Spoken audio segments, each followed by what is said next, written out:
जी दोस्तों, नमस्कार, आदाब, सत श्री अकाल। मैं दानिश महाजन, प्रोग्राम बदलता दौर में आपका एक बार फिर से बहुत स्वागत है। आज हम बदलता दौर का स्पेशल एडिशन आपके लिए लेके आए हैं, क्योंकि आज बहुत ही एक इम्पोर्टेंट इशू पर हम बात करने जा रहे हैं।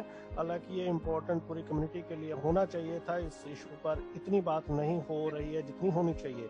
पिछली डिस्कशन जब हमने की थी डिसेबिलिटी 2020, तो हमने ये सोचा नहीं था कि 2021 के लिए हम जो गोल सेट कर रहे हैं, लेकिन उससे पहले 2020 में एक और बड़ी मुसीबत हमारे सेक्टर पर आने वाली है। जैसा कि उस शो में भी हम लोगों ने डिस्कस किया था कि ये साल हलचल भरा रहा। गवर्नमेंट का पहले क्रिमिनलाइजेशन को लेके प्रस्ताव लाना, उसके बाद नेशनल ट्रस्ट को अमेंड करना, फिर उसके बाद नेशनल ट्रस्ट को अमेंड करने की पॉलिसी पर बात करना, फिर आरसीआई को अमेंड करना। हालांकि आरसीआई को अमेंड करने की बात की जा रही थी लंबे समय पे। उसके बाद अब बात अमेंड करने की नहीं है, अब गवर्नमेंट एक नोटिस गवर्नमेंट ने निकाला है जिसमें वो NIEPVD देहरादून के अंतर्गत आने वाले 2 रीजनल चैप्टर को बंद करने जा रहे हैं।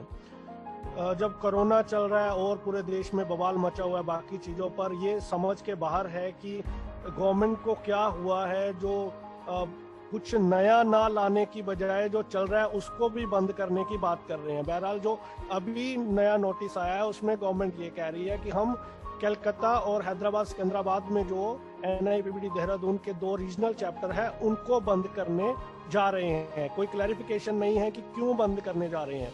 बहुत सारे लोगों के अपने अपने विचार है। कुछ लोग कहते हैं कि वहाँ की जमीन को कुछ और यूटिलाइज करना चाहते हैं, इसलिए ये कदम उठाया जा रहा है।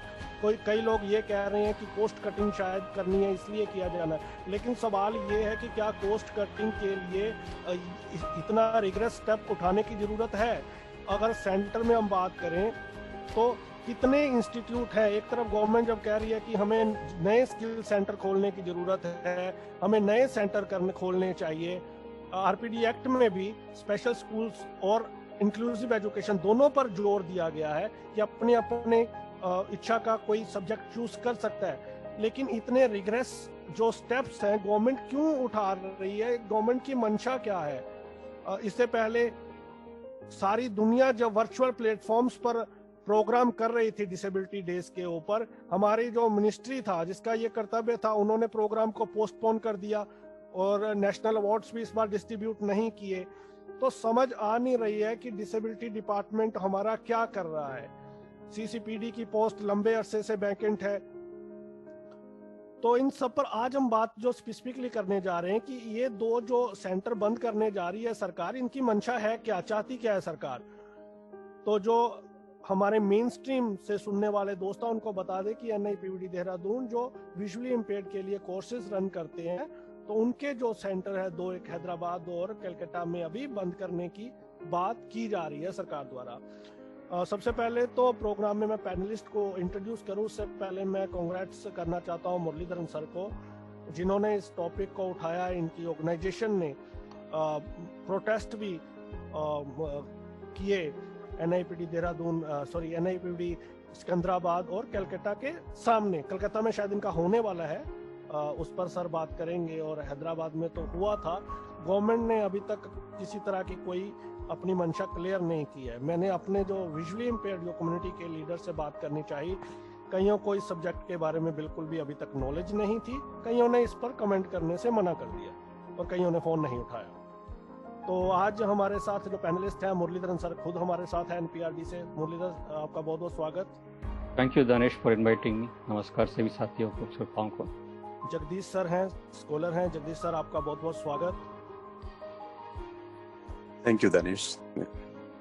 अन्नावरम सर हैं, सोशियोलॉजिस्ट हैं। आपका बहुत बहुत स्वागत Annavaram sir. Thank you Danish ji and नमस्कार श्रोताओं।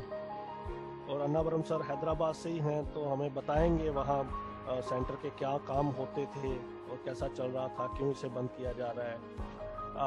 अनिर्बान मुखर्जी सर हैं, टीचर हैं और NPRD के एफिलिएट्स हैं और कलकत्ता से हैं। अनिर्बान सर, बहुत बहुत स्वागत आपका। फर्स्ट टाइम आप ज्वाइन कर रहे हैं हमें। गुड इवनिंग सबको, स्वागत, सबको नमस्कार।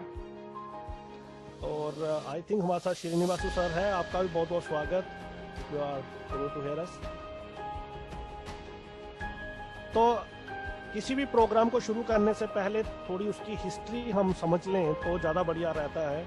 और हमारे साथ जगदीश सर हैं जिन्होंने इस पर बहुत काम किया है। तो जगदीश सर हमें बताएं इसकी हिस्ट्री क्या है, बैकग्राउंड क्या है, और अब जो क्लोजर तक की नौबत आ गई है इसको आप कैसे देख रहे हैं लार्जर प्रोस्पेक्टिव में?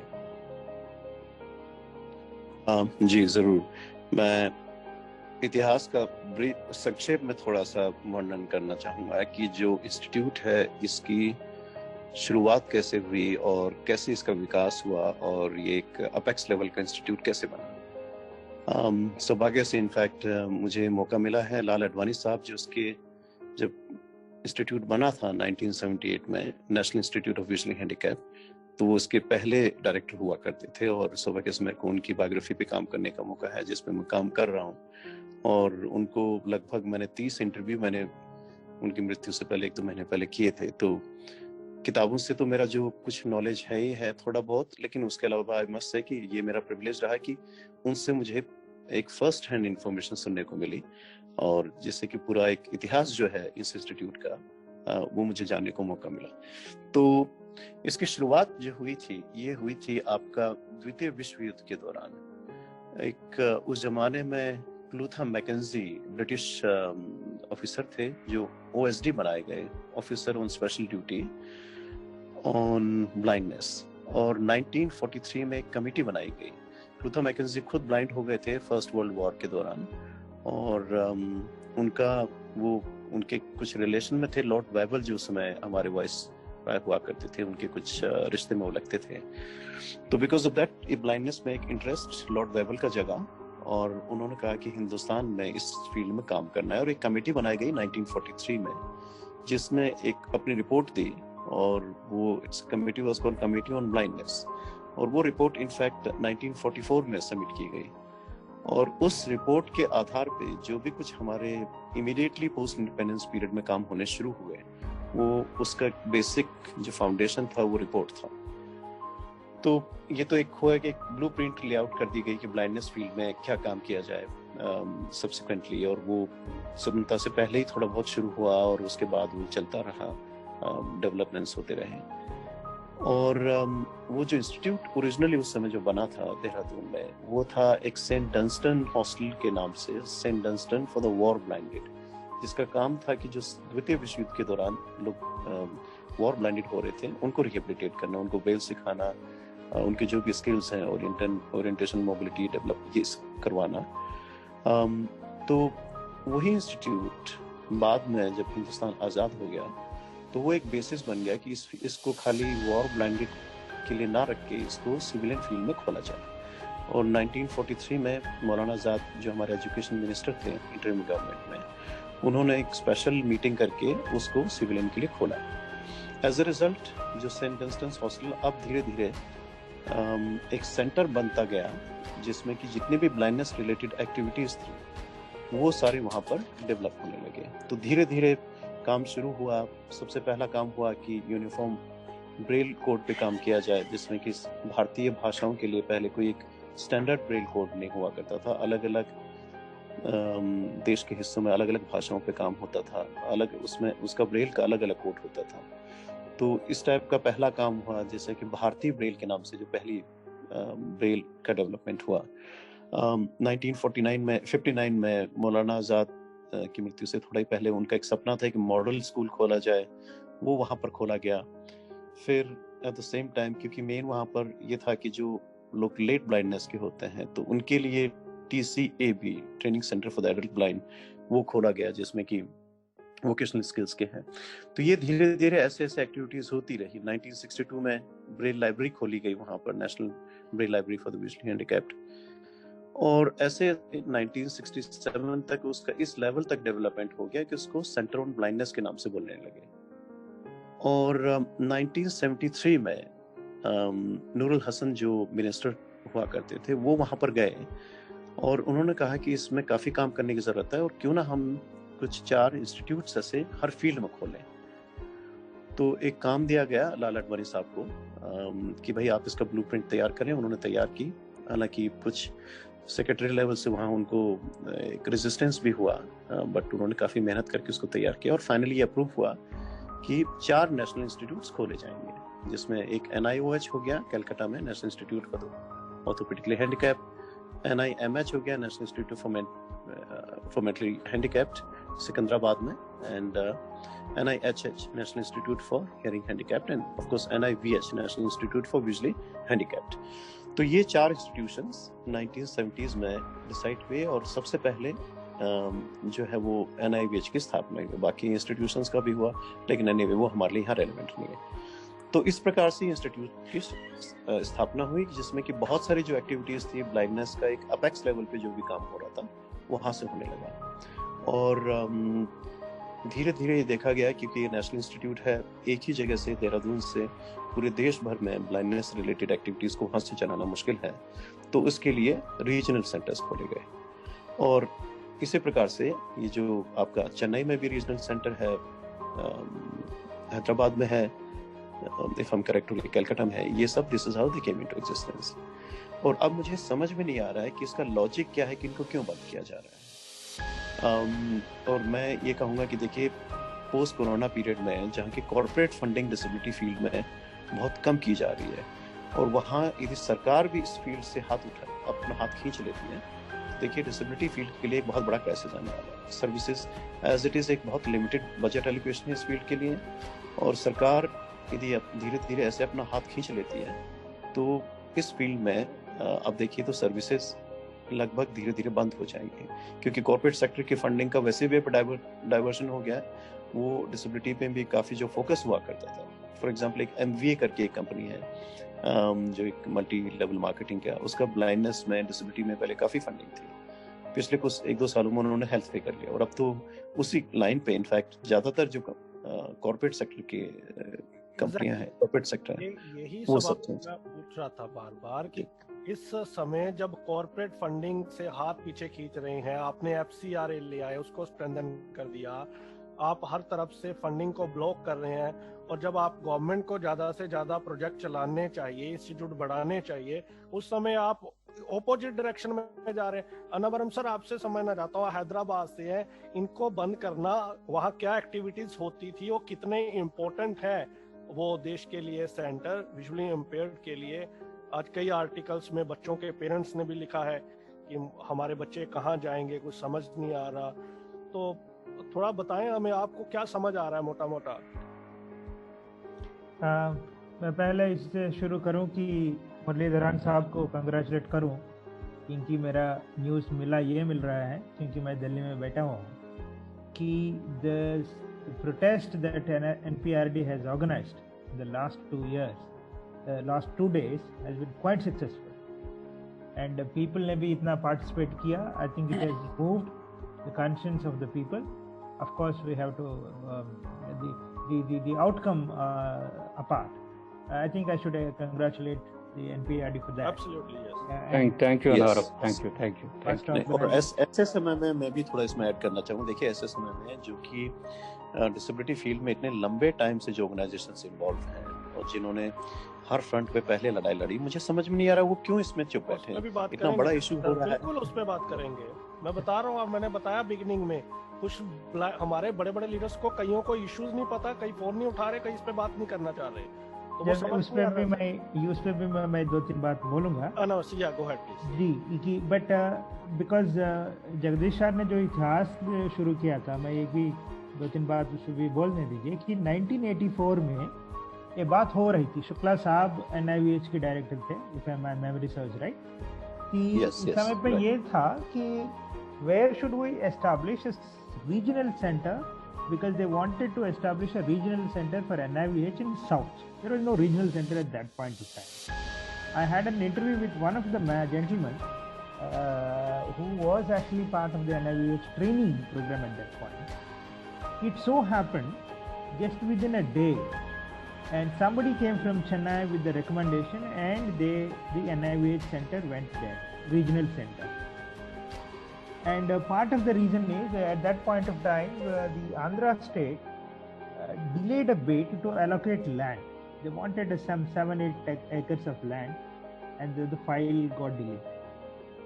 उसके बाद चेन्नई सेंटर वहाँ पे गई थी, regional centre, NIVH regional centre. Now it is a big center. Unfortunately, then the Andhra government realized its mistake. They allocated the land, and therefore that land went to NIMH. That's how the history started. So we lost the NIMH regional center. What you now have, to cut the long story short, what you now have in Hyderabad is not a regional center. It's a very small initiative that started sometime in 1990s. I don't exactly remember. I think 1997. 97 or so. 97. And they are called chapters actually. This is called chapter. I remember initially it was a one room, and all that they had was some canes, some chessboards, and some tailor frames. That's how it started. It was part of the NIMH. And even now, I think the staff is quite less. I mean, because the government is now saying it is because they are spending. There is no money. So they're not really. They don't really have too many staff. It's just a few, less than half a dozen people. But I must mention this: despite that being awfully staffed center, their contribution is quite considerable. The reason is, but for both now it is Andhra and Telangana, but it has been a united state for a long time. It's a fairly geographically big state. If you don't have a tailor frame, if you don't have a braille slate, the only place you go to is NIMH. There's no other private supplier. And so they used to supply, though even many times they didn't have these equipment. They would take the orders, they would get it from Dehradun. And slowly after that, they also started a diploma training center in education. Now they call it Braille Diploma. They're also offering the Braille Diploma. The funding comes from Chennai. So it has been quite a good resourceful center. Of late, I believe, in the last 5 or 7 years, they also started a computer center. It's quite a great success. Despite many private players offering the computer training center, this NIMH training program has been quite a success. Now, and in fact, with the minimum staff, what they have been doing for several years, it's a quite remarkable job. Let me mention this before you go to the other segment of the program.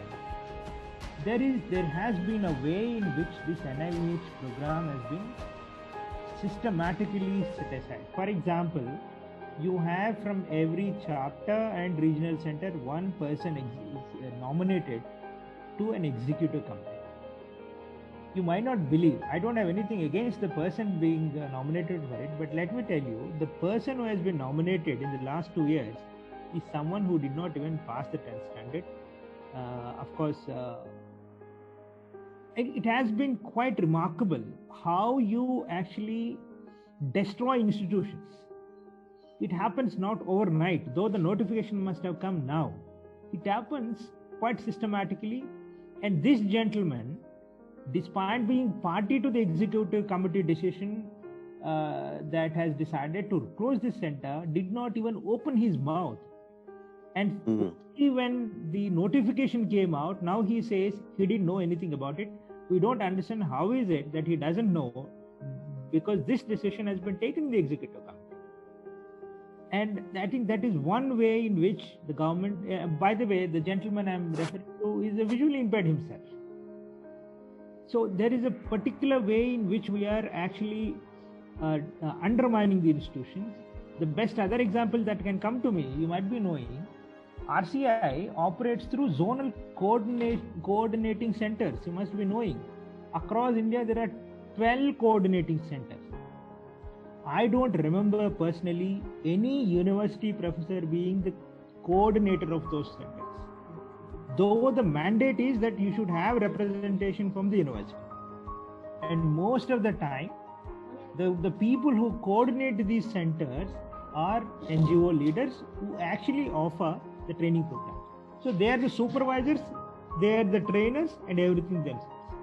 I think there has been this absolute systematic way in which we are undermining our own institutions. It could be NIVH chapters today, or it could be something else tomorrow. And that is the But the last minute, Dinesh, sorry for it, but I have 1 minute. There's also one way. I don't understand this. The lady who is now heading the NIMH was someone who headed the NIVH for such a long time. How is it that she has given her approval? And of course, I don't have to take the name, but she has headed the NIVH for such a long time. She is now sent back, of course, for different reasons. She is sent back to NIMH, and all this is happening under her own nose, and that disappoints me quite a bit. There are complaints against her in NIVH, after which she was shifted from there. I'm not going to it. So we will come back to that. तो मैं चाहता हूं कि पहले Muraleedharan sir को मैं last में invite करूं, क्योंकि इन्होंने इस मूवमेंट को शुरू किया है, तो थोड़ा लिसनर्स को हम बैकग्राउंड दे कि हैदराबाद में क्या चल रहा है, कलकत्ता में क्या चल रहा है, तो उसके ऊपर हम बात करें। लेकिन एक चीज़ जो डिसअपॉइंट कर रही है वो मुझे ये कर रही है, चाहे वो विजुअली इम्पेयर्ड स्टूडेंट्स हो, चाहे हमारे नेतागण हो, there is no voice from them. I don't know why. आज सोशल मीडिया के दौर में जब छोटी छोटी चीज़ पर इतना हल्ला हो रहा है, people are silent on this. They are not understanding the gravity of the issue. I don't know how what the hell going on. जी अनिर्बान सर, हमें कलकत्ता के बारे में बताएं, आपका क्या नजरिया, how you see this? Thank you. And actually Jagdish ji and Anavaram ji has raised some very important issues and given a perspective. एक पूरा background यहाँ दिए हैं. Now कलकत्ता की जो सिचुएशन है, एक्चुअली देखिए what happens in Kolkata basically is, यहाँ कुछ स्पेशल स्कूल तो है, वो फंक्शन भी कर लेते हैं, लेकिन जैसे अनवरम सर कह रहे थे कि जो इक्विपमेंट्स की ज़रूरत होता है, टेलर फ्रेम ये वगैरह, वो उसके लिए हम लोग भी वो जो NIEPVD की जो चैप्टर है उन पर काफ़ी डिपेंडेंट रहते हैं। फिर दूसरी किस्म की असिस्टिव डिवाइसेस के लिए भी हम लोग NIEPVD पर डिपेंडेंट रहते हैं। उसके अलावा ये है कि कुछ लो विजन एड्स जो हैं, लो विजन हमारे जो साथी हैं, उनके लिए जो एड्स की डिस्ट्रीब्यूशन है वो भी कलकत्ता में उनका चीप सोर्स जो है, वो the cheap source of the low vision aids basically is the NIEPVD center. And also there is a fact that in Kolkata and in West Bengal, for example, yes, people are there in special schools, our friends and our brothers and sisters. I myself have been from a special school, but those who have not been in a special school, they receive their preschool training largely from NIEPVD, this NIVH, which is, the previous nomenclature of which is. So, from NIVH, they actually receive their preschool training, and today actually it is the parents of those children and those who have received the training in their earlier years, they have begun to speak up, and actually our the West Bengal affiliate of NPRD and all other disability organizations here in Kolkata, we have decided to come in unison, and we actually would be holding a protest tomorrow. And the closure of this chapter, what it does is it deprives a lot of people, a lot of preschool children, a lot of adult blind who have received their low vision aids or who received some kind of rehabilitational training, actually from these chapters, they will be deprived. And in Kolkata, actually there are scarcity. The NGOs, the so-called NGOs, the leaders of which Danish is alluding to, these NGOs in Kolkata basically provide the training, but the reach is miserably inadequate actually. वो नजर ही नहीं आते ऐसे, बहुत कम reach है उनका. So what basically happens is these people who lose sight at the advanced age, who becomes blind in adult ages, they rely heavily on NIVH chapter for their occupational training or rehabilitational training. So closure of this is going to endanger these people and endanger heavily. Therefore, actually, we are going to turn up tomorrow, and at least 10 organizations representing many disabilities, including visually impaired people, and yes, students of some universities also in our state will be taking to streets tomorrow, will be demonstrating in a substantial number, we hope, to raise our strongest possible objection, strongest possible protest, so that this institution is not closed down, so that so many blind individuals are not deprived, and not only will it deprive those who are undergoing training now, but it will definitely impact those still to follow. That there will be many more who might lose sight in their adult age. Of course, we do not hope for that, but still they will be deprived. So where will they go? Therefore, NIV has to stay. And there is another thing, Danishji, I don't know whether I'm exceeding time, but I would like to mention another thing. That is, we want the services to be expanded and upgraded.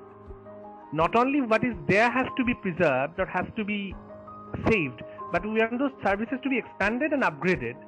And also, we want more government involvement, because there are people, involvement in a positive sense, of course.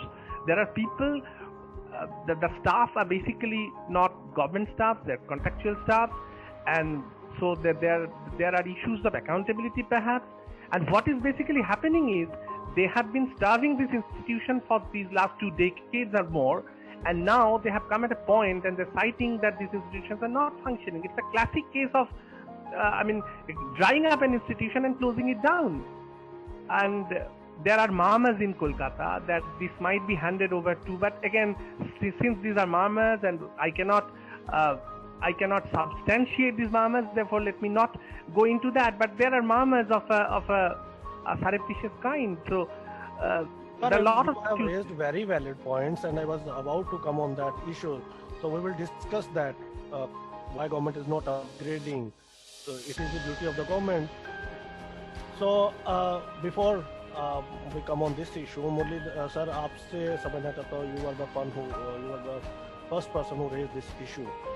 तो हमें समझाएं कि आपके हिसाब से क्या हो रहा है, क्यों गवर्नमेंट ऐसा कर रही है, जो प्रोटेस्ट हुए हैं उसका परिणाम क्या निकला है, और ये बाकी कम्युनिटी वाले जो सारे साइलेंट बैठे हैं, ये आपका विजन क्या है, आपको क्या लग रहा है कि ऐसा कर क्यों रहे हैं?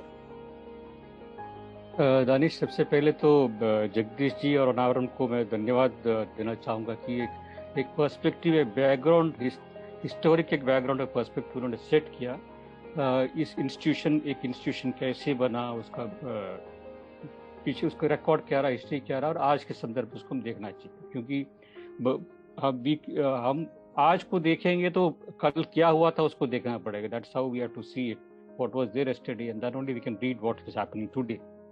तो आपने पिछली बार जब मैं कार्यक्रम में आया था, तब हमने बात की थी 2021 में क्या होना चाहिए, उसकी बात और आपने भी शुरुआत में इसकी जिक्र की थी.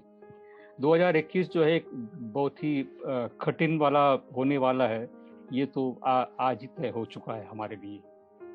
ये जहाँ तक इसकी ये दो चीजें अभी तुरंत आपके प्रोग्राम के बाद आए. एक तो RCI को अमेंड करने की बात, तो ये सरकार एक प्रपोजल के स्टेज में है. Unless it goes to the parliament, it's not in full-fledged thing. But there is a proposal to amend the act. I'm not against amending the act. I'm actually उसमें लाने की ज़रूरत थी, ये हम सब महसूस करते काफ़ी टाइम से, क्योंकि 92 का एक्ट है, और हालांकि बीच में कुछ अमेंडमेंट हुआ था, बट स्टिल एट पर्सपेक्टिव 92 के पर्सपेक्टिव में देखा जाएंगे. 95 का PWD एक्ट उसके बाद बना है, तो बहुत लंबे अरसे के बाद, और UNCR पे बहुत सारे डेवलपमेंट हुए, इसीलिए उस कानून को बदलने की जरूरत है. बट हम ये कहते हैं कि कानून को बदलने की जगह है जो है एक नया कानून लाना चाहिए. दैट्स द डिफरेंट इशू, उसमें हम बहस अभी नहीं कर रहे. बट दूसरा जो डेवलपमेंट जो आप जिसके बारे में अभी चर्चा कर रही है हम लोग, ये है कि भाई ये जो national institute of empowerment of person with disability, जिसको पहले NIVH के नाम पे जाना जाता था, उसके दो सेंटर्स जिसको जो चैप्टर्स कहते हैं, उनको दोनों को बंद करने की जो बात 15 नवंबर की जो काउंसिल की मीटिंग हुई थी, NIVH की जो काउंसिल, उसकी काउंसिल की मीटिंग में तय किया गया था ये. और उन्होंने सर्कुलर भेजा, इन दोनों चैप्टर्स को सर्कुलर भेजा कि अब वाइंड अप करके जो है हमें एक्शन टेकन रिपोर्ट 24 दिसंबर तक भेजने की बात की गई. अब उस काउंसिल का ये जो रेजोल्यूशन जो इन दो चैप्टर्स को भेजा है, उसमें कहीं ये कहा नहीं गया कि इसके कारण क्या है, किस वजह से कर रहे हैं, इसकी बात नहीं कही गई है. बट हमेशा मैं आपके कार्यक्रम में जब भी आता हूँ, एक चीज़ हमेशा मैं कहता हूँ कि भाई we can't see things in isolation, है ना। किसी भी चीज को हम देखेंगे, we have to see in overall objective conditions that are there. उस कंडीशंस में, उस माहौल में, पॉलिटिकल, सोशल, इकोनॉमिक कॉन्टेक्स्ट से अलग करके किसी चीज को हम देख नहीं सकते।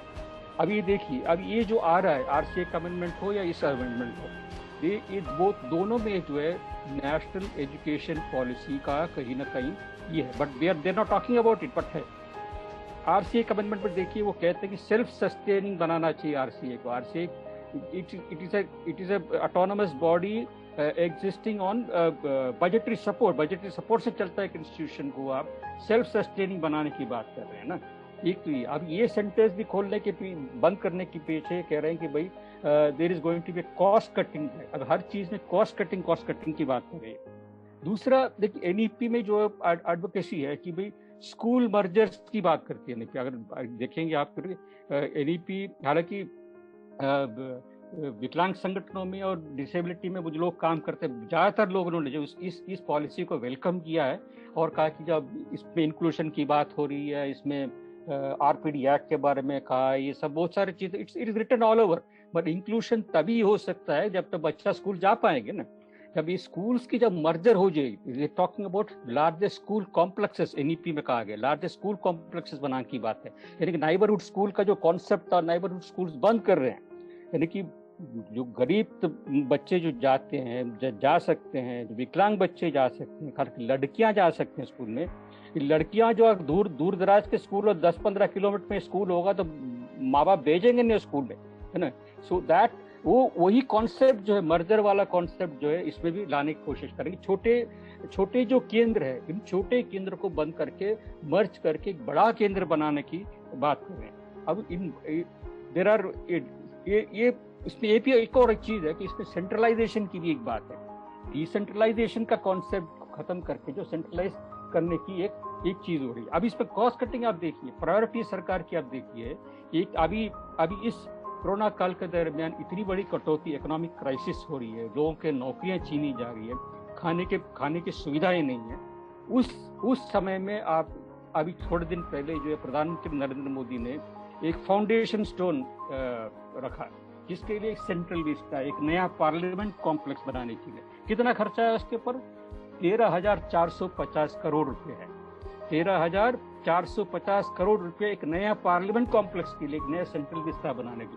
आज क्या उसकी जरूरत है?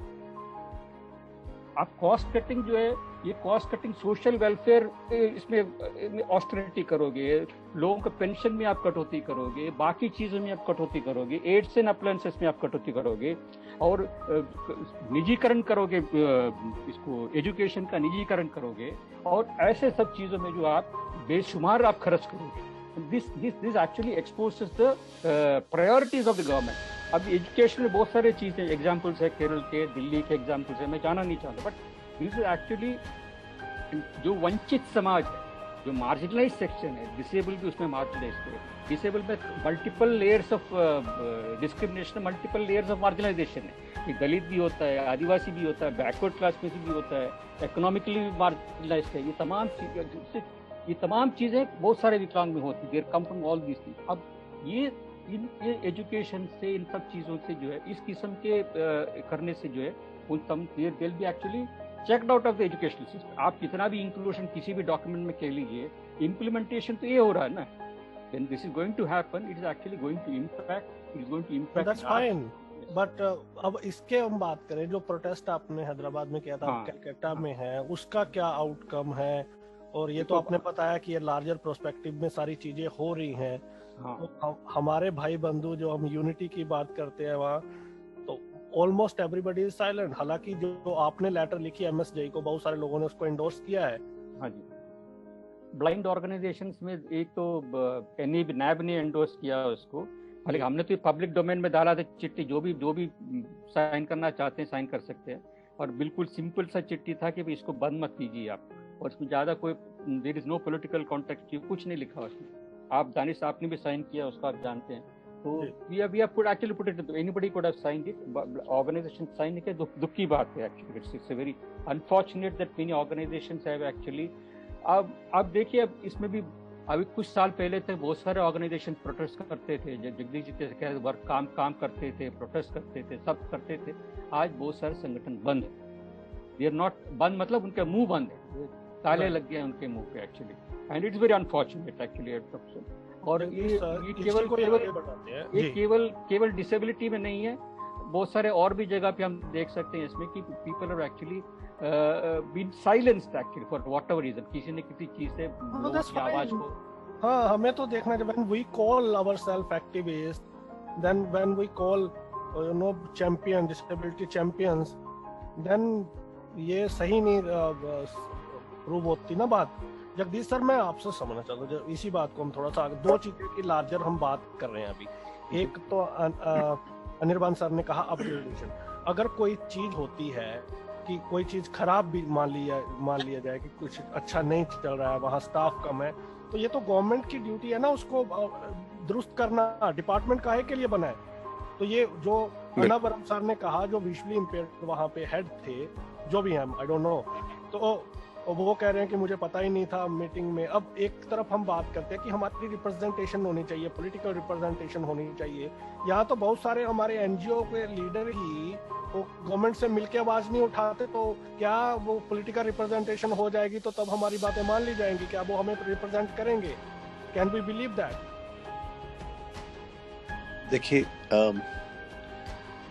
ये तो एक सच्चाई है कि पोस्ट ग्लोबलाइजेशन इरा में जो ट्रेड यूनियन मूवमेंट है उसको एक बहुत बड़ा धक्का पहुंचा है। एडवोकेसी का जो है उसमें रिलेटिवली जो है काफी उसमें धक्का पहुंचा है। जो एक कल्चर ऑफ प्रोटेस्ट हमारी डेमोक्रेटिक सोसाइटी में हुआ करता था 1970s और 80s में, वो काफी हद तक कम हुआ है। और ये फील्ड, हालांकि आई एम क्वाइट एक्साइटेड कि फार्मर्स आज की डेट में इतने यूनाइटेड हैं और इतनी डिफिकल्ट परिस्थितियों के बावजूद वो लड़ रहे हैं। लगभग 1 महीना उनका होने वाला है, लेकिन बाय एंड लार्ज आप देखेंगे एडवोकेसी में कमी आई है। उसके खैर कई कारण हैं, वो तो एक अलग मुद्दा है। लेकिन एक बहुत बड़ा फैक्टर ये भी है कि चीजें in what you call shift from streets to courts. हमारे पास पोस्ट लेजिस्लेशन पीरियड में, पोस्ट पीडब्ल्यूडी पीरियड में, पोस्ट आरपीडी एक्ट पीरियड में हमारे पास institution of chief commissioner on disability है, लेजिस्लेशन है, उसके सहारे हम कोर्ट पे जा सकते हैं। लेकिन फिर भी वो एक एडिशनल हमारे पास ऑप्शंस खुल गए हैं, फॉरम्स हैं जो हम यूटिलाइज कर सकते हैं टू गेट आवर राइट्स रिड्रेस्ड। लेकिन जो एडवोकेसी है, जो कल्चर ऑफ प्रोटेस्ट है, उसका कंप्लीट रिप्लेसमेंट नहीं हो सकता है। और जो ऑर्गेनाइजेशंस हैं, मुझे नाम लेने में भी कोई खराबी नहीं है। National federation of the blind for example, उन्होंने पूरी लड़ाई लड़ी है 1989 से लेके 1995 तक, 1989 से लेके 1995 तक जो एक्ट आया था, basically primarily that was organisation जिन्होंने के बहुत सस्टेन्ड एक लड़ाई लड़ी थी। उसके बाद भी और भी कई ऑर्गेनाइजेशंस हैं, ऑफ कोर्स एनएफपी के अलावा, जो कि एडवोकेसी में एक्टिव रहे हैं। तो अब वो यदि ऐसे में चुप बैठ जाते हैं तो ये बड़े दुख की बात है, क्योंकि स्टेट और सिविल सोसाइटी का जो रिलेशनशिप है वो हमारा ऐसा है कि यदि सिविल सोसाइटी एक्टिव नहीं होगी, अपने हक के लिए नहीं लड़ेगी, तो क्वाइट पॉसिबली कि वो हक जो है आपसे ले लिए जाएंगे। स्टेट डेमोक्रेसी की ग्रोथ इसी पे ही डिपेंडेंट रहती है कि उसकी सिविल सोसाइटी कितनी एक्टिव है, कितनी स्ट्रांग है। और ऐसे में ऐसी चीजें जब हो रही है कि when there is a cutting down of funding, corporate sector has been withdrawing disability sector से। अब पोस्ट कोरोना का तो एक नया दौर आ गया है जिसमें कह रहे हैं कि भाई हमारी priorities have to be shifted. और ऐसे में तो सरकार की और ज्यादा जिम्मेवारी बन जाती है कि वो अपना इन्वॉल्वमेंट इसमें बढ़ाए। और लेकिन ये ना होने के बजाय यदि ये उल्टा हो रहा है तो इट इज वेरी अनफॉर्चुनेट। और मुझे लगता है कि इसके लिए हम सबकी जिम्मेवारी है, चाहे वो स्टूडेंट्स हैं, चाहे वो एनजीओज हैं जो इस फील्ड में काम कर रहे हैं, मोस्ट इम्पोर्टेंटली जो एडवोकेसी ऑर्गेनाइजेशंस हैं। इनफैक्ट ये उनका एक बहुत बड़ी रिस्पॉन्सिबिलिटी आ जाती है कि इस चीज को, वो बात को उठाएं और इस चीज को ना होने दें। और वो यदि शांत रह गए तो देखिए ये धीरे धीरे यहाँ से cutting down, cost cutting down के नाम पे हो रहा है। आई एम नॉट सरप्राइज कि कल को ये भी कह दें कि हम जो रीजनल सेंटर्स हैं वो भी बंद कर रहे हैं, या फिर आपके जो मेन सेंटर है उसमें भी we are cutting down this service. तो ये मुझे लगता है कि एक बहुत बड़ा ऐसा मुद्दा है जिसमें कि एडवोकेसी ऑर्गेनाइजेशंस को साथ में बैठना चाहिए, जितने एक्टिविस्ट्स हैं, एनजीओ हैं, एडवोकेसी ऑर्गेनाइजेशंस हैं, उनको इस बात को लेके जरूर सवाल उठाना चाहिए और सरकार से पूछना चाहिए कि भाई आपको कॉस्ट कटिंग डाउन करनी है तो यही सेक्टर मिला क्या, जो कि एज इट इज इसमें फंडिंग जो है बहुत लिमिटेड है, स्टेट फंडिंग, और ये it's highly marginalised section of the society. तो आई थिंक ये रुक पाएगा नहीं रुक पाएगा इस पे डिपेंड करेगा कि जो एडवोकेसी ऑर्गेनाइजेशंस हैं, एक्टिविस्ट्स हैं, वो कितना स्ट्रांगली आके इस चीज को प्रोटेस्ट करते हैं। अभी कोई रीजनल चैप्टर होता है, रीजनल सेंटर होता है, तो उसका काम, इसकी अगर हम बात करें तो एड्स एंड एम्प्लायंसेस भी इन्हीं सेंटर से जाती थी, और साथ ही साथ अवेयरनेस की पॉइंट ऑफ व्यू से भी इनका अपना एक रोल रहता है। तो that is मुझे I love 2 points, so please allow me when you या श्योर या तो मैं वन बाय वन हम करते हैं सिस्टमेटिकली। तो अन्नावरम सर के बाद मैं आपके पास आता हूँ। Okay. जी Annavaram sir, you had 2-3 points when I asked before about our organizations. You said I want to add on. तो मैं आपसे ये समझना चाहता हूँ, हैदराबाद में भी बहुत सारी एक्टिव ऑर्गेनाइजेशंस हैं विजुअली इम्पेयर्ड की, तो what is their point of view, वो क्या कर रहे हैं इसको लेके, क्या वहाँ पे माहौल है और आप क्या ऐड करना चाहते थे? देखिए, ये बात है कि कोई रोड पे आना नहीं चाहता, इसलिए जब मैं शुरू करते समय पे ही एनपीआरडी को मैं कंग्रेचुलेट कर रहा था, क्योंकि ये बहुत रेयर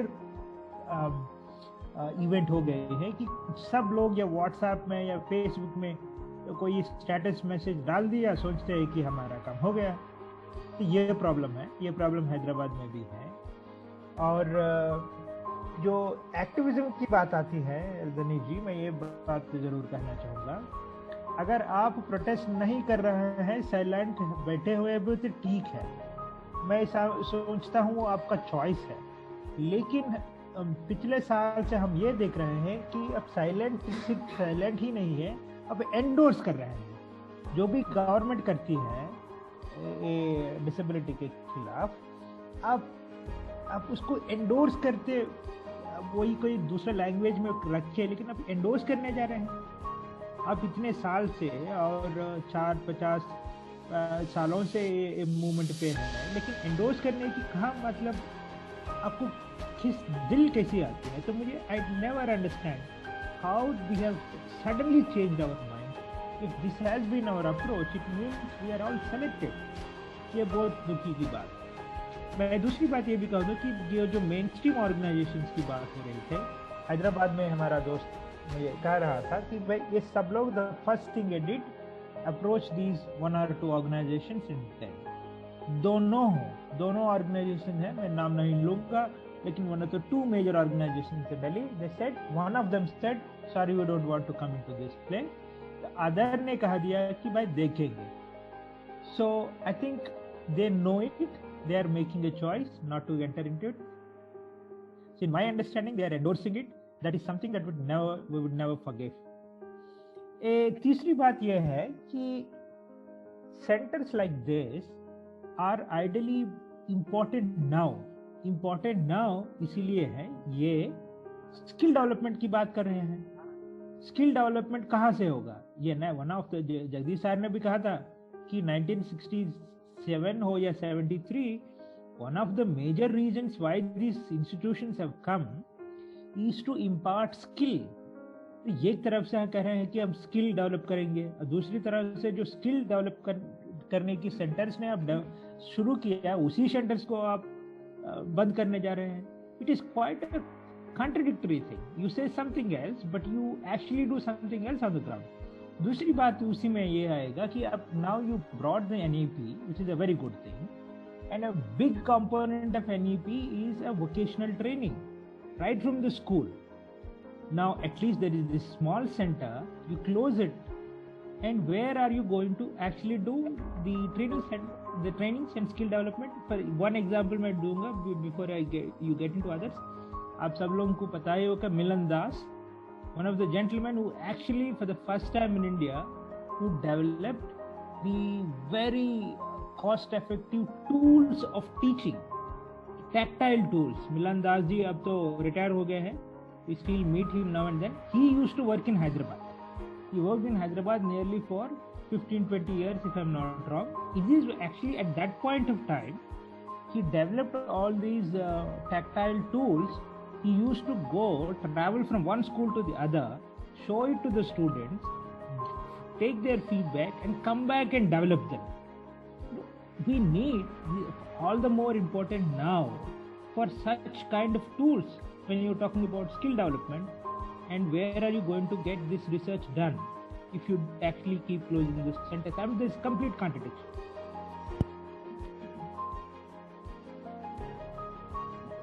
Exactly. जी अनिर्बन सर, आप कुछ कहना चाहते हैं? आप अपने पॉइंट के साथ बढ़िए। और एक सवाल मैं साथ में छोटा सा ऐड कर देता हूँ। मैं जिन लोगों से भी बात कर रहा हूँ, सारे लोग एक बात ये जानना चाहते हैं कि जब ये कोविड का टाइम चल रहा है, भाई इतनी जरूरत क्या है इस टाइम पे इन चीजों की? No, why government is in hurry? What is the need of this? Danish ji, मेरा पहला पॉइंट यही था। एक्चुअली देखिए, जब गवर्नमेंट को अपना हाथ हटाना होता है कुछ सर्विस से, इतना आसान काम नहीं होता है, क्योंकि अभी जगदीश सर ने भी जिक्र किया कि किसान की एक लड़ाई चल रहा है, एक संघर्ष चल रहा है दिल्ली की आसपास।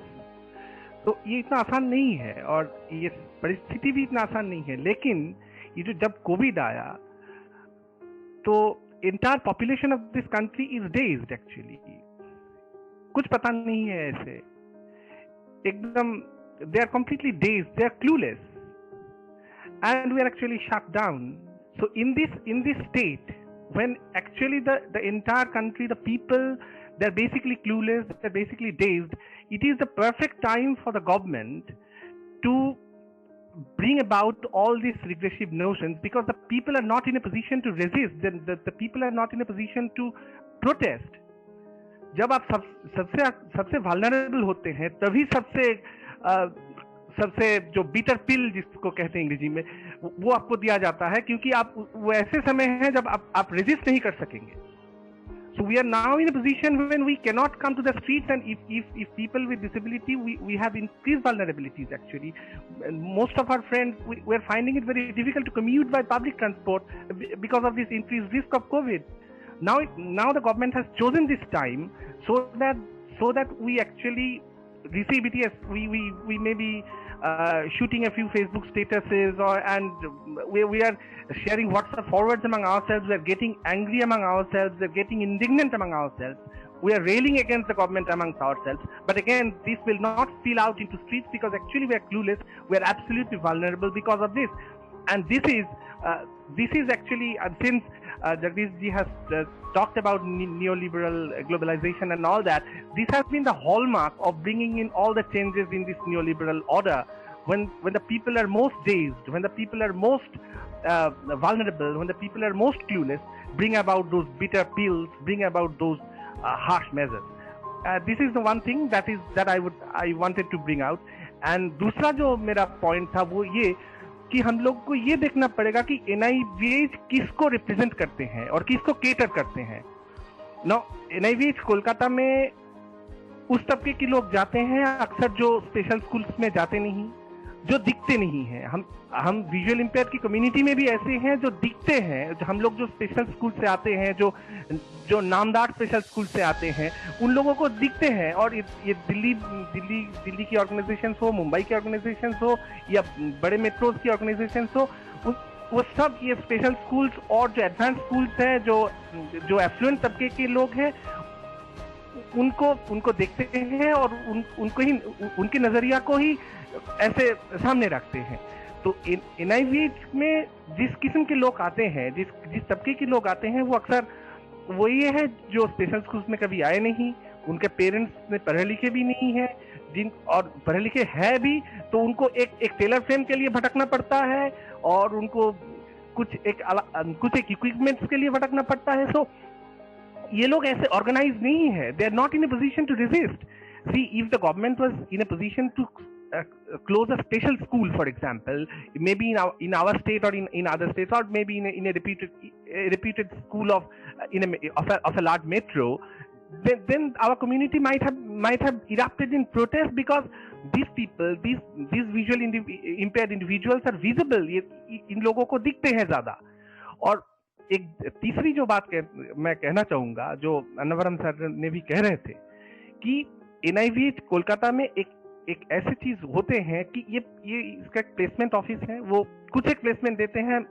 Again, I'm not saying that they were doing fantastic work, not that, but again they were doing something actually. You know, I can say from my experience in West Bengal, people with visual impairment, blind people, हम लोगों के पास वो बीच वाले जो appointment है, एक तो कुछ लोग स्कूल कॉलेज में पढ़ाते हैं, कुछ लोग हाई एंड सैलरीज में जॉब करते हैं, और दूसरी लोग जो इनफॉर्मल सेक्टर में है, काफी कम कमाते हैं. मतलब ये कोई मिड वे नहीं है. मतलब कोई प्राइवेट सेक्टर में काम करते हैं, कोई छोटे ऑफिस में काम करते हैं, ऐसे लोग नहीं है. NIVH ये काम करते हैं कि कुछ प्राइवेट सेक्टर्स में, कुछ शॉपिंग मॉल्स हो गए, कुछ this kind of places, they provide placement to some. And this is, again, I'm not saying that they have been doing fantastic work and they need to be celebrated. They need not be celebrated, but again, 2, 3, 10, 50 people, they are being benefited. And the government, they should, again I'm reiterating this point, they should have upgraded this facility, they should have expanded the scope. As Annavaram sir and Jagdish sir rightly said, that this is the time when this scope has to be expanded because of this NEP, with whichever pros and cons it is coming with. So this needed to be expanded, but now they have been drying this up for 20 years. Now they have decided to close it down. So actually, and my last sentence is this: those who are not protesting today, they are taking a side. And those who are protesting, they're also taking a side. And I hope the community will remember which side were which organization. Anirban sir, आप एक वो भी बता दीजिए, कल जो आपका protest है, लोग कैसे जुड़ सकते हैं और कहाँ हो रहा है? ये जो हमारे जो प्रोटेस्ट है, वो NIVH की जो कलकत्ता चैप्टर है, उनके बाहर, उनकी गेट के सामने हम ये प्रोटेस्ट करेंगे from 11 AM in the morning. So people might come and might come by train or by bus. I mean, they can. It's a well-known location here in Kolkata, so people might right. come. And they might contact some of us also. They might contact me and contact our people of this organization if they wishes to come, and we'll definitely guide them accordingly. I want to make जगह भी बता दो Anirban. Just say what is the place. वो NIVH की जो Kolkata chapter है, उसका location है बोनहुगली बड़ानगर. तो बोनहुगली की जो कैंपस है, बोनहुगली कलकत्ता 90, वो इनका एड्रेस है. और बोनहुगली की जो NIVH की जो कैंपस है, उनके बाहर, उनके सामने BT रोड में हम लोग प्रोटेस्ट करेंगे कल. Right. Generally, I don't make appeals, but today I want to make appeal to the bureaucrats, leaders. हमारे जो लीडर्स हैं विजुअली इम्पेयर्ड, मेन स्ट्रीम जो लीडर्स हैं, जो NIVH में हैं, चाहे वो डिसेबल्ड है चाहे नॉन डिसेबल्ड है, don't make it ego issue. We are humbly requesting you not to proceed with this.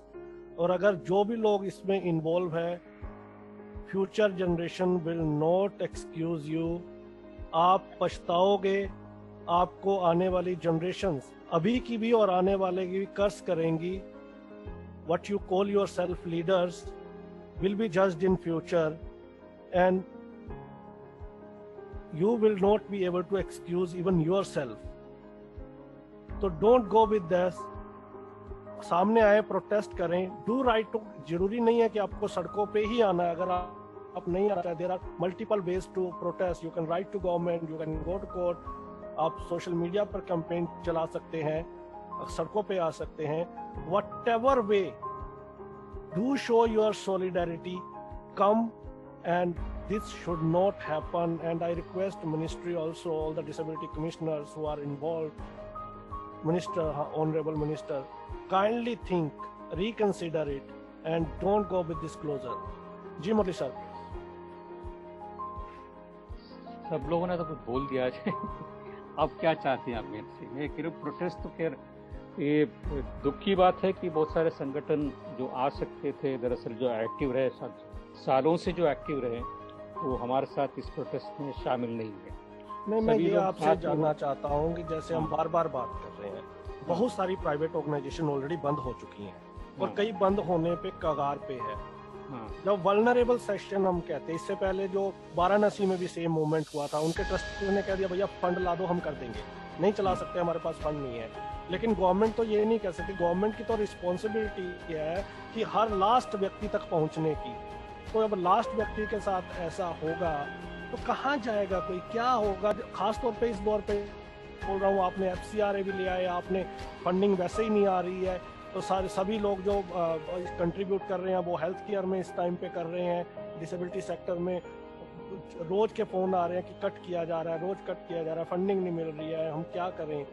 अब गवर्नमेंट भी ऐसे पल्ला झाड़ लेगी तो हम जाएंगे कहाँ? देखो दानिश, ये केवल इस सरकार को इसमें दोषी ठहराऊंगा नहीं मैं, क्योंकि जैसे जगदीश जी ने कहा था इंटरवेंशन के दरम्यान कि पोस्ट ग्लोबलाइजेशन का जो ये है उसमें काफी परिवर्तन आ चुका है।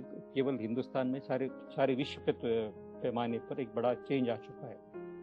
हमारे यहाँ भी सन 1991 से लेकर जो है, जब से हमने लिबरलाइजेशन का दौर यहाँ शुरू किया, लिबरेशन पॉलिसीज यहाँ शुरू की थी, मनमोहन सिंह जी उस वक्त जो है फाइनेंस मिनिस्टर, वित्त मंत्री थे, तब से जो दौर चला आ रहा है। लेकिन abdication of the government's responsibility from health, education और तमाम सोशल सेक्टर्स में से जो है स्पेंडिंग दिन पर दिन कटती जा, हर बजट दर बजट आप देखेंगे, हो सकता है marginal increase in terms of rupees होंगे, but in terms of percentage there has been a decline over the years in all these sectors, है ना। अब उस इसमें भी आप देखिए, अब इसमें देखिए आप, अब मैं एक छोटा सा मसला देता हूँ कि केंद्र सरकार जो है Indira Gandhi national disability pension देती है। अब कितने साल हो गए ये 300 पे अटका है। 300 रुपया पर महीने केंद्र सरकार देती है पेंशन के नाम पर। 300 रुपये में क्या हो सकता है, आप जरा बताइए मुझे। अब this actually draws attention to the priorities of the government. मैंने 13,450 सरकार खर्चा करी सेंट्रल विस्ता में, ये केवल ये बताने की, दर्शाने की कोशिश की सरकार की प्रायोरिटीज अलग है ना। अब ये फार्म बिल्स को लेकर देखिए, जब जगदीश जी ने कहा कि फार्म बिल्स को देखिए कि इतनी कड़कती हुई ठंडी में भी, इतनी भयानक ठंडी है दिल्ली में और इसके इलाकों में, तब भी किसान हमारे बैठे हजारों की तादाद में बैठे हैं। और आज एक बड़ा जत्था निकला महाराष्ट्र से, वाहन लेके आ रहे हैं, बड़ा जत्था महाराष्ट्र से आ रही है, यानी कि देश के तमाम, why are they protesting? Because they find that these laws are not in their favour. सरकार किसी को, अभी देखिए, अभी तक मैंने पूंजीपतियों की जो है पुतले जलते हुए नहीं देखे, पर आप देखिए पंजाब में जला रहे हैं, उधर अंबानी और अदानी के हर जो खेती करने वाला, हर जो फार्मर जो बैठा हुआ, वो कह रहे ये बिल जो है उसके पक्ष में है, वो जानता है। So that means sir, I think we are debating. बहुत सारे लोग, what I am saying, there is a shift in discussion divert हो जाएगी। there is a shift in policies that is happening actually. Because of the shift in policies, I'm just because of shift in policies में priority change हो रही है, इसके कारण जो है इन तमाम सेक्टर्स में कटौती हो रही है। So that this is actually impacting, that is a part of that overall policy. That's what I'm trying to say. Thank you so much. अब तो हालात ये आ गए हैं, अनफॉर्चुनेटली मुझे कहना पड़ रहा है कि बहुत सारे तो जो हमारे ही सेक्टर के लोग हैं वो शो में भी आना नहीं चाहते हैं, सामने ही नहीं आना चाहते हैं कि कहीं गवर्नमेंट सुन ना ले उनको यहाँ पे क्या चल रहा है क्या नहीं चल रहा है। तो थैंक यू सो मच, आप लोगों ने अपना टाइम दिया, आपने अपनी पावरफुल बातें रखी। उम्मीद है कि बहुत सारे मैं दानिश एक मिनट लेना चाहता था कंक्लूडिंग सेंटेंस बोलने के लिए। चलिए मैं चारों को एक मिनट और देता हूँ कंक्लूड। हाँ जी, ओके, गो अहेड जल्दी sir. Can I start? Okay, हाँ देखिए, जो अनिर्वाण साहब कह रहे थे कि ये सरकार ऐसे में ये सब चीजें कर रही है जब उनको पता है कि लोग प्रोटेस्ट करने की पोजीशन में नहीं है।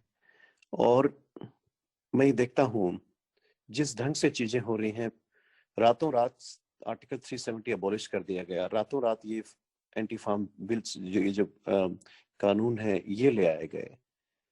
दिस इज समथिंग, ये इस सरकार का वे ऑफ बिहेवियर, और खास तौर पे ये जो एक वल्नरेबल सिचुएशन से हम जो गुजर रहे हैं, ये सरकार इसको एक्सप्लॉइट कर रही है। एंड व्हाट आई सी कि जो इस सरकार के द्वारा टॉप लेवल पे किया जा रहा है, उसी को it is being replicated at the lower level. तो जो हम ये देख रहे हैं कि ये भी हल्के से चुपके से एकदम से बंद कर देना ऐसे टाइम में, ये जानते हुए कि ऐसे टाइम पे लोग प्रोटेस्ट करने की पोजीशन में नहीं है, I find it very much, I think the continuation of what the government is doing at the top level, उसी को ही आप हल्के से चुपके से वही एक स्टाइल अपना के आप लोअर लेवल पे कर रहे हैं।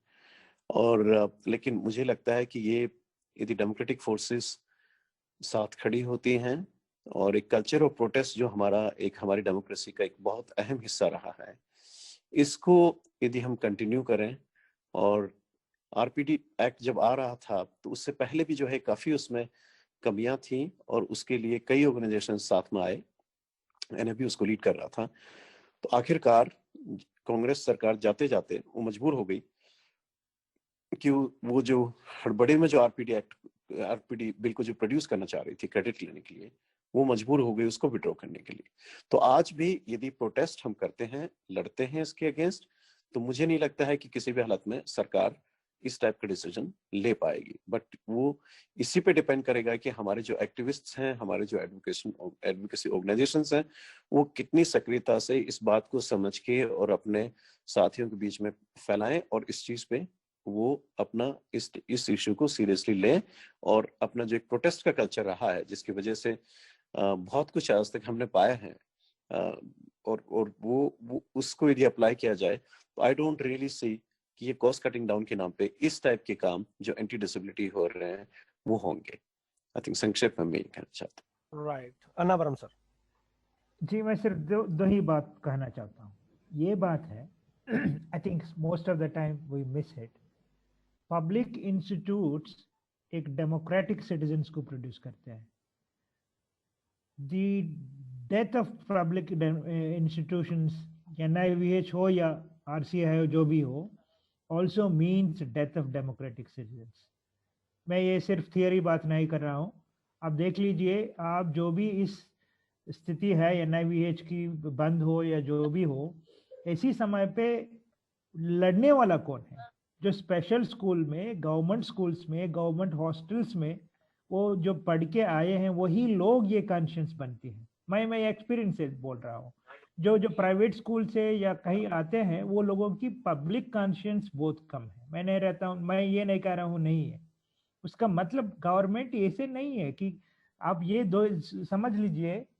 खास करके मैं पर्टिकुलर बात नहीं कहना चाहता हूँ, लेकिन सरकार एक स्ट्रेटजी बनाई है। स्ट्रेटजी ये है, आप जिस ऑर्गेनाइजेशंस को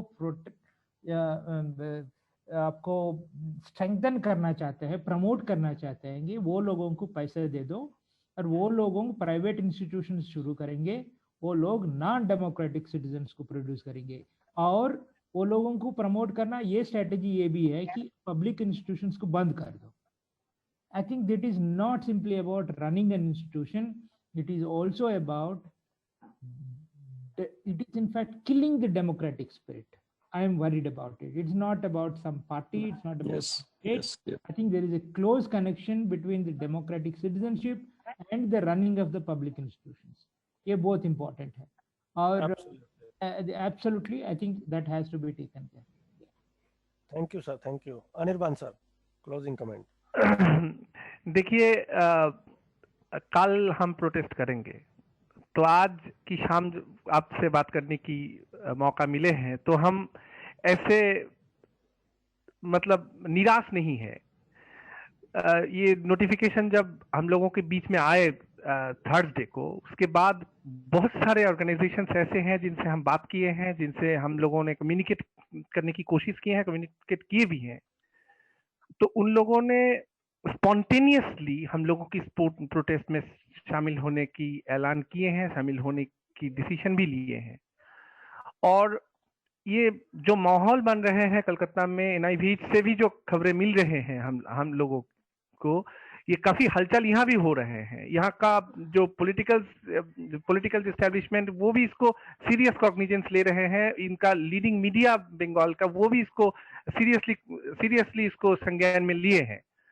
So I am very hopeful that we'll be able to do something tomorrow. We'll be able to start something tomorrow, and from tomorrow onwards, we'll keep a strong vigil, so that this government and these bureaucrats of this institute, they do not dare think about the closure once again. We'll mount up a strong resistance tomorrow and tomorrow onwards. I'm very optimistic this evening, and I hope this optimism will be reflected in our protest tomorrow and in the protests that are going to be coming in days to come. And yes, it is time to nurture, to foster that culture of protest, because protest that we will have to, and we shall protest, and until the last man stands, as it were. So I'm very optimistic this evening, and with this note of optimism, actually, I hope you will share that optimism with me, so that with us actually, so that this optimism may be translated on the street. तो I think आपने आशा भरी है लोगों में, तो इसका positive result आएगा। तो it's great to listen at the end at least. जी मौली सर, आपके क्लोजिंग कमेंट। दरअसल आशा की किरण अनिर्बान हमारे सामने रख दी है। बहुत सारे संगठन, आप कह रहे थे कि संगठन नहीं आ रहे दानिश तुम जो कह रहे थे उसके बिल्कुल विपरीत जो है निर्बान लेके आप खैर राष्ट्रीय स्तर पे अच्छी बात है। अच्छी बात है। I want to stand by him. Yes, very good. I'm saying it gives us a lot of hope actually. If winter comes, can spring be far behind वाली बात है। There is a lot of hope. I love to be proven wrong on this at least. Yes, there is a lot of hope in this, and let us hope. There is hope in the year ahead. If the government ever thinks कि भाई हम ये कर सकते, we can get away with whatever we do, that is not going to happen. That message should actually go from this protest that is actually gaining more strength as the days pass. Actually, we would actually like to others also to join in. It is not an NPRD. ये हमारा हमने initiative लिया है काम, but we have always said we wanted joint. कोई भी हो, irrespective ideology, let us come on this issue. ये एक issue है, ये हमको खत्म कर रही है, हमारे आने वाले बच्चों के लिए खतरा है ये, और फ्यूचर जैसे अनावरण ने बिल्कुल सही बात कहा कि भाई who are the products that are being produced by public education institutions, who are the products that are coming out of private institutions. ये हमारे लिए बहुत खतरे वाली बात उन्होंने जो कही आई, I mean totally agree with him. Thank you very much. बिल्कुल, थैंक यू। दो बातें लास्ट में मैं कहना चाहूंगा। अनिर्बान सर, प्रोटेस्ट कीजिए, कोविड प्रोटोकॉल का ध्यान रखें, अपनी सब सेहत का भी ध्यान रखें, तो मास्क पहनिए और डिस्टेंस मेंटेन करके आप इसे करें, क्योंकि आप लोगों की सेहत भी हमारे लिए बहुत जरूरी है। और हम पूरी तरह से गवर्नमेंट के इस डिसीजन को कंडेम करते हैं और चाहेंगे कि वो रिकंसीडर करें। रेडियो डाउन की पूरी टीम, हमारे लिसनर्स सबके साथ हैं।